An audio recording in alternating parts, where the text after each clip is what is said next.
Gita LLB ধারাবাহিকে আজকের পর্বে আমরা দেখতে পাবো যে ভজনকে হাতে নাতে প্রমাণ দেখিয়ে দিল গীতা। আর এবার এই প্রমাণ দেখে পুলিশের হাতে তুলে দিবে গীতা। অন্যদিকে নিজের পুজোর ফুল দিয়ে নিজের স্বামীর কাছে ছুঁয়ে দিতে এসে কাবিয়ার চরমভাবে অপমান করে গীতাকে।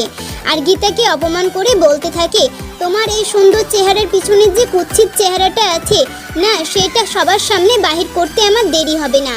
তখন গীতা বলে ওঠে, দেখাই যাক যে কার কুৎসিত চেহারা বার করতে পারে।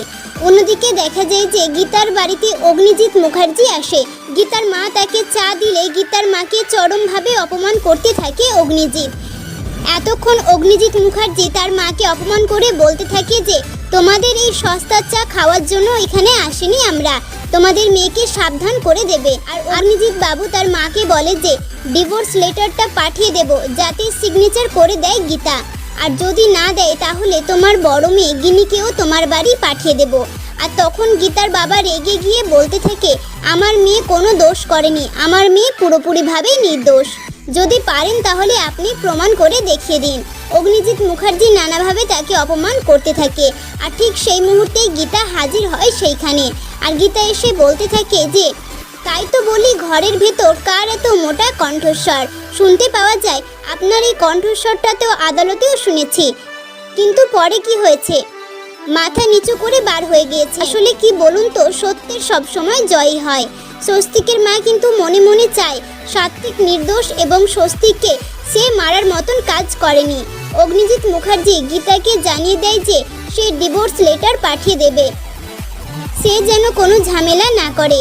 কিন্তু গীতা তার কথায় পাত্তা না দিয়ে জানিয়ে দেয় যে আগে আদালতে কি হয় আগে সেটা দেখুন। এই কথাগুলো বলে অগ্নিজিৎ সেখান থেকে চলে যায়। আর তারপরে গীতার মা গীতাকে নানানভাবে অপমান করতে থাকে সেখানে। আর পদ্ম এসে সেখানে বলে যে তুমি কেসটাতেও জিতবে না, আর শেষমেশ মুখার্জি বাড়িও ছাড়তে হবে। আর এই কথা বলে পদ্ম সেখান থেকে বেরিয়ে যায়। সেই মুহূর্তে গীতা তার হাত ধরে এবং বলে, তুই কি বললি কথাটা, আমি প্রমাণ করে দেব যে তুই মিথ্যে আর আমি সত্য। আর এখানে আরেকটি সত্য আছে, কেউ আমাদের দুজনকে ভুল বোঝাচ্ছে। আর তখনই গীতার মা অঝরে কান্না করতে থাকে আর বলতে থাকে, মানুষ কি বলবে, আমার ছোট মেয়ে কিনা বড় মেয়ের জামাইয়ের সঙ্গে সম্পর্ক, আর সেজন্য দুজনের সংসারটাই ভেঙে গিয়েছে। এদিকে গীতার বাবা গীতার মাকে আশ্বস্ত করে, আর অন্যদিকে গীতা পৌঁছে যায় ভজন মিত্তিরের কাছে। এদিকে ভজন মিত্তির কার সঙ্গে কথা বলতে থাকে এবং বলতে থাকে যে এবার গীতা পুরোপুরিভাবে শেষ, তার আর কোনো বাঁচার উপায় নেই। আর এরই মাঝে গীতা তার সামনে এসে হাজির হয় আর বলতে থাকে, কবে থেকে আবার গুন্ডাদের সঙ্গে দালালি করা শুরু করলে। আর ভজন গীতার উপর রেগে তেড়ে আসে, গীতাও তার উপর তার হাত দিয়ে তাকে থামিয়ে দেয়। তো বন্ধুরা, গীতা এলএলবি ধারাবাহিকের বর্তমান এপিসোডগুলো কেমন লাগছে অবশ্যই কমেন্ট করে জানাবেন। গীতা এলএলবি ধারাবাহিকের প্রতিটি এপিসোডের আপডেট জানতে চ্যানেলটিকে সাবস্ক্রাইব করে পাশে থাকা বেল আইকন ক্লিক করবেন।